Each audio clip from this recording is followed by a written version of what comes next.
A dream I know, deep up my feelings for you. Bàndit reportedly demanded a whopping of 40 trillion as ransom for 16 abducted residents in Kaduna. Moving on, we have President Bl0w Tinubu said it's not in his character to blame the past government. Alright people, welcome back to this wonderful channel as we bring you back-to-back updates and information as it is hot. In case it's your first time of joining this wonderful channel, kindly go ahead and subscribe, like, comment, share, and also remember to turn on the notification bell to get notified whenever we drop our video so that now you go be the first to watch them. Why people no be smart na different story now would they hear as they break na different story now they come out. Make una no verse I go they bring una the story as they come our way one after the other. My people no be smart now would they see for this country. Now bandits don't reportedly demand 40 trillion as ransom to release the 16 residents abducted from Goringora area of Kaduna State. Speaking with Bl0w on Monday, John Yusuf, one of the community leaders, said that the bandits contacted one of the family members of the victim and they also demanded 11 Hilux van and 150 motorcycles. My people, this is the first time the bandits would make such huge demands since abduction for ransom started in Nigeria. On February 28, bandits killed 2 residents of the Agwagna Uta in Goringora and they abducted several others. So after the attack, the residents of the area on February 29 blocked the Kaduna-Abuja highway for several hours to protest against the killing and abduction. The bandits attacked the community twice within the week. Now they are demanding for 11 Hilux van and 150 motorcycles for the release of 16 people. In no end deal, they went on to demand 40 trillion. For them to release those people they are holding captive. My people, don't be smarty.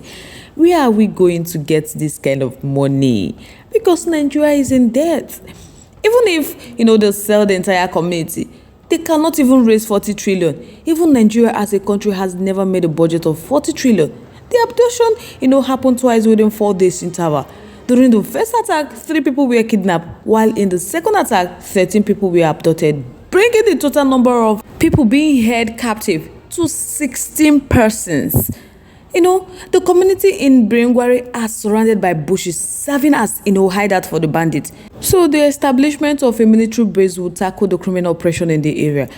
The community people are pleading with the government to come to their aid by establishing a military base behind the community, where the bandits always take advantage of the bushes to invade their community. John Yusuf said that from their community down to Bl0w, which is over 150 kilometers, is a stretch of bush.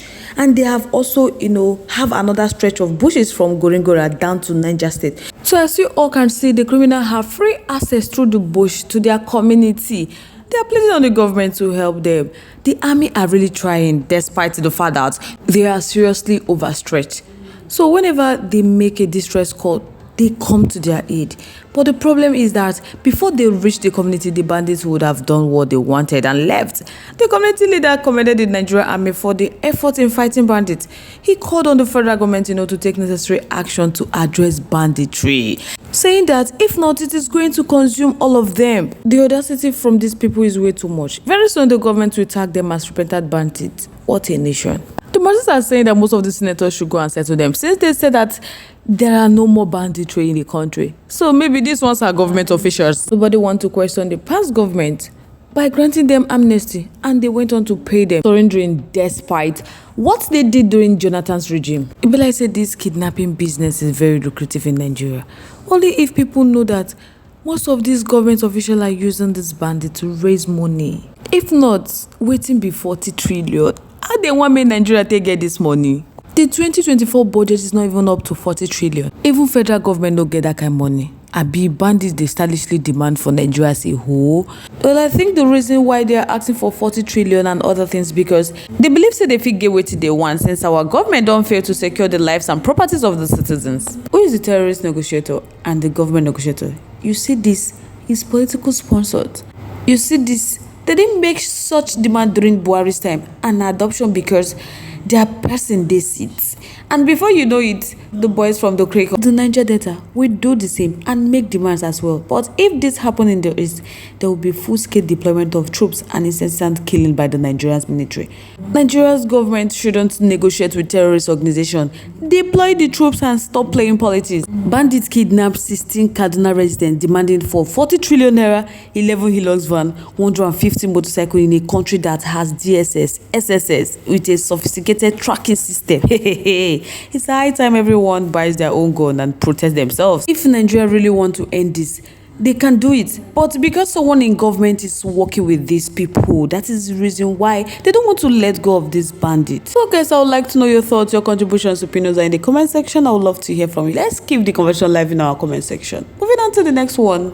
President Bl0w Tinubu says it is not in his character to blame the past administration for the socio-economic and security challenges in Nigeria, because he is committed to taking the right actions to re-engineer the finances of the country and stays on the right path to achieve progress.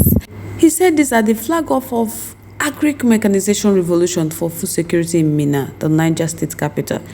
Many current members of the President Bl0w Tinubu cabinet, including Minister of Finance Bl0w, had blamed the current socio-economic and security challenges in the country on ex-President Muhammadu Buhari's 8 years administration. So now President Bl0w Tinubu, who took over from the party man last May 2023, said that his concern is not to blame the past administration, but to embark on the right reform to set the nation on the path of prosperity. President Bl0w Tinubu said that he knows that when people read the paper, that some of them are so confused whether to abuse the present or past government or make excuses for the future. What President Bl0w Tinubu told the gathering, which was graced by the governor, including the host Mohammed Umar Bago, that is not in his dictionary, that as a matter of fact his focus is to take action now, to do his best and to re-engineer the finances of the country and stay ahead of the right path. That those who may be complaining now have to understand that the perseverance and consistency will make a nation great.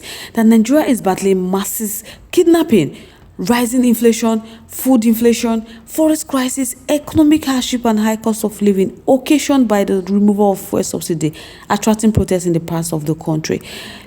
So his main focus is to make Nigeria great again, to elevate Nigeria from poverty. The Nigerian naira has seen dip in the last 9 months since the President Bl0w Tinubu's administration collapsed the foreign exchange window. The naira experienced an all-time low, falling from about 700 naira per $1 last May to over 1,500 naira per $1 at the moment. So the authorities have since turned their focus to cryptocurrency platform, while the Central Bank of Nigeria have embarked on reforms, including revoking the license of over 4,000 bureau de changers operators. Yes, you cannot blame the past administration because he was the major marketers of immediate past administration. Buhari's government precisely. He marketed him and lied to the whole world that he is the Messiah. But to be honest, blaming or no blaming, we just want Nigeria to be livable. Let the poor breathe.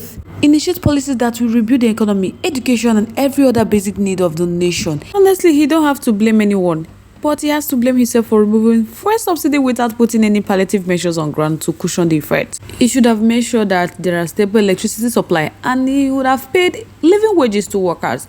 Cut down cost of governance before removing fuel subsidy.